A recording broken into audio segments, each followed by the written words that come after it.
दशहरी, चौसा, तोतापुरी, केसर, लंगड़ा, नीली, हिमसागर, मल्लिका, अल्फांजो, बैंगनपल्ली, रत्ना, सफेदा, ये आम की किस्मों के नाम हैं और अभी आम का सीजन चल रहा है। इनमें से अल्फांजो, केसर, लंगड़ा और बैंगनपल्ली, इन किस्मों पर जापान ने बैन लगा दिया है। जिन भारतीय आमों की दीवानी पूरी दुनिया है, जापान ने उन भारतीय आमों को बैन कर दिया है। करीब 20 साल बाद ऐसा देखा गया है जब भारत जापान आम का व्यापार मुश्किल में फंस गया है। ये प्रतिबंध अप्रैल जून के आम के निर्यात पर लगा है। ये फैसला उस समय आया है जब चीन ने पहले ही 70 बार भारतीय चावल की खेपें रिजेक्ट कर चुका है और अब तो खबरें ये भी हैं कि जापान और मलेशिया भारत को छोड़कर बांग्लादेश से आम खरीदने जा रहा है। ऐसा फैसला क्यों आया है, उस पर विस्तार से बात करेंगे, लेकिन उसके पहले अगर आपने हमारे चैनल को सब्सक्राइब नहीं किया है तो सब्सक्राइब कर हमारी पत्रकारिता का हिस्सा बनिए। नमस्कार, आप देख रहे हैं द लेंस और मैं हूं आपके साथ पूनम ऋतुसेन। इस रिपोर्ट में आगे हम आपको दिखाएंगे एक्सपर्ट ओपिनियन कि आखिर ये चल क्या रहा है।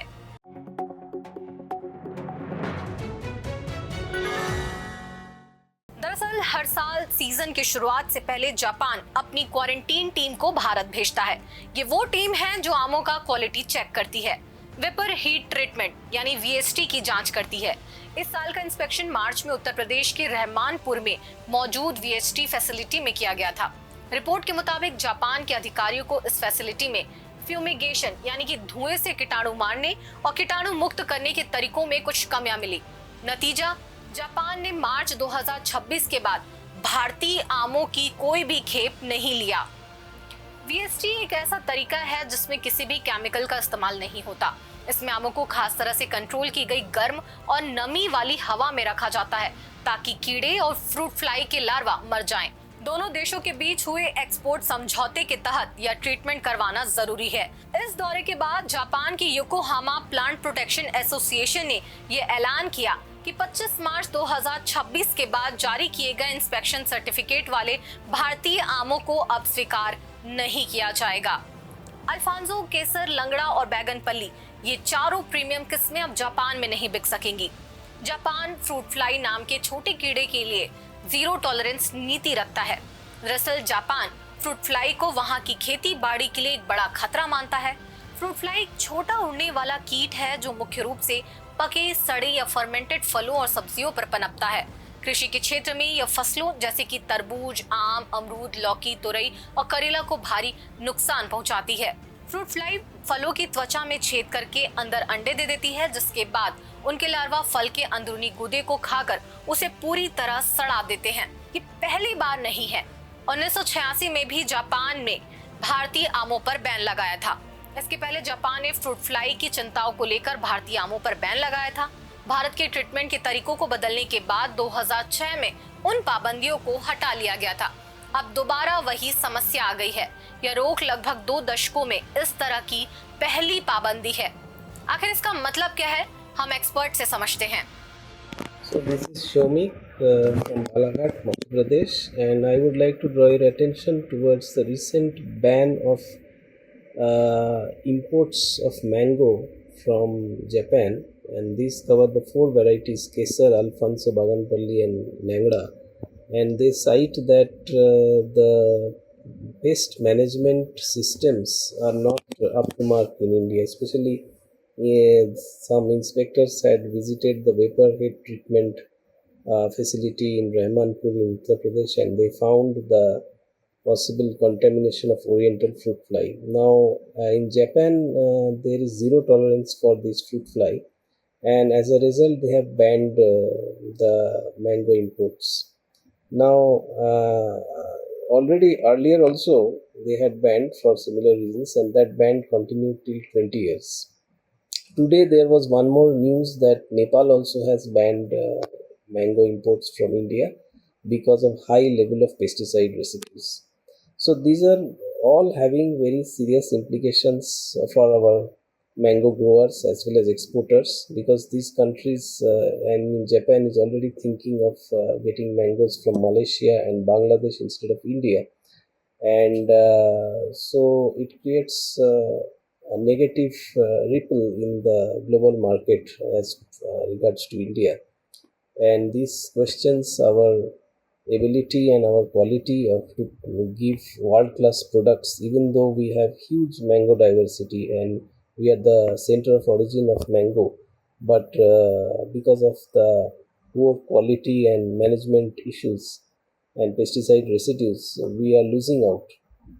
So this is also something which we should be bothered about, and we should take steps and corrective actions.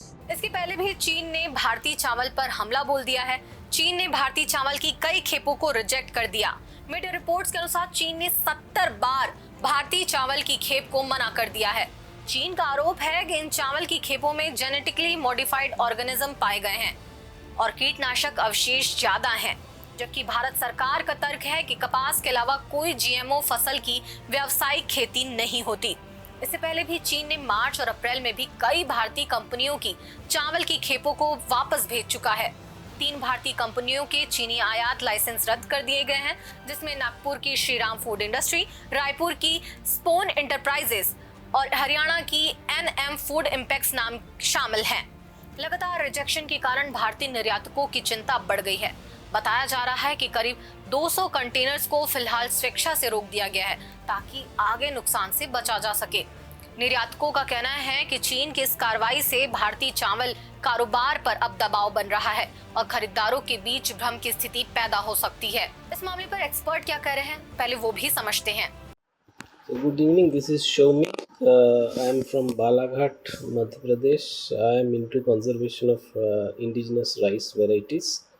So I would like to particularly draw your attention to news which came in March 2026 that 3 consignments of rice has been rejected by China, that is the exported rice, by 3 agencies from India, and they said that the reason for rejection is GM contamination. Now it is very surprising because in India GM foods are not allowed. Then how come they are finding GM contamination in rice? So this is a matter of great concern, though a lot of analysts feel that this is some kind of a trick being played to get leverage in trading, and it's a kind of strategic move by China. But in case they really did find any contamination, then it is a matter of grave concern, because we know that in India 2 genetically edited rice varieties have been released by the government in May 2025, and these varieties have been trialed and tested, and field trials have been held across different centers, different ICR centers across India.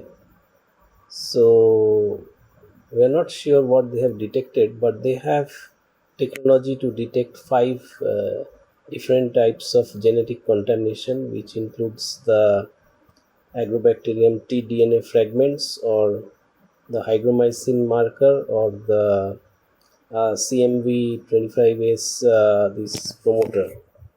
So we are not sure. There is no further information, and China again resumed rice imports in April.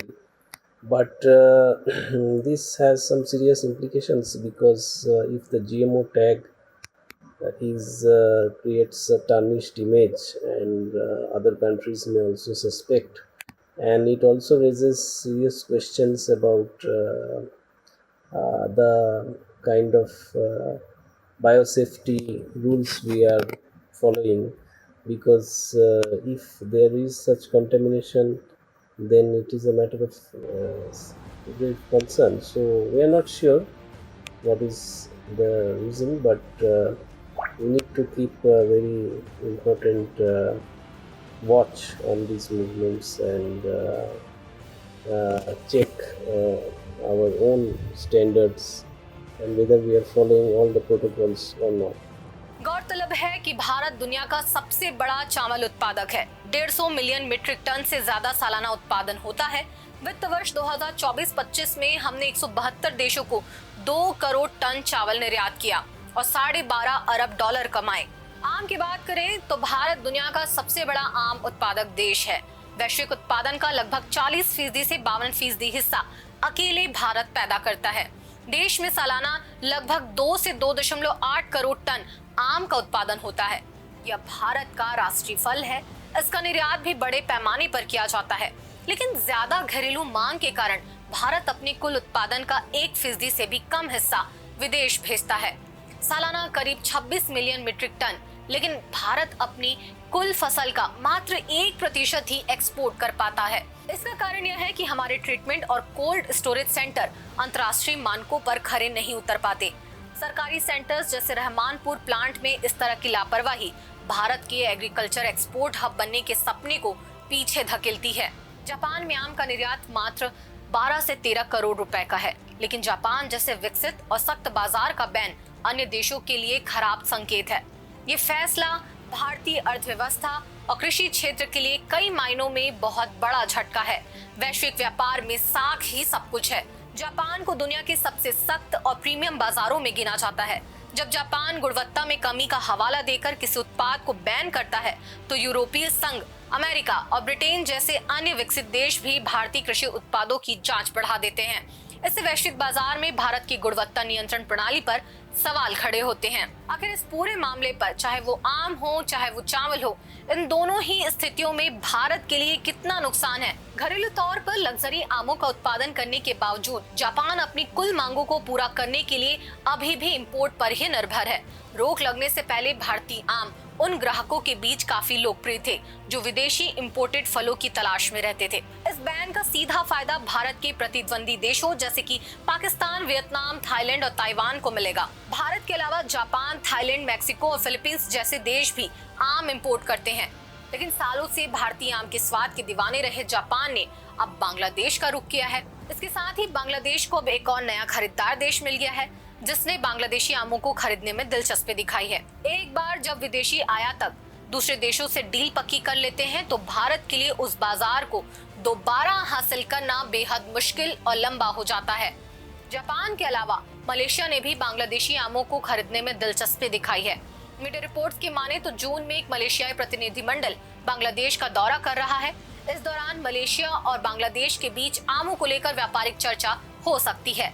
संभावनाओं, गुणवत्ता, मानकों, packaging और निर्यात प्रक्रिया को लेकर यदि यह बातचीत सफल रहती है, तो मलेशिया भी बांग्लादेशी आमों का एक बड़ा बाजार बनेगा। लेकिन इन सबके बीच सबसे ज्यादा परेशानी झेल रहे हैं भारतीय किसान। महाराष्ट्र के कोंकण और गुजरात की केसर बेल्ट में इस साल गर्मी और अल नीनो से 80 से 90% तक फसल प्रभावित हुई है।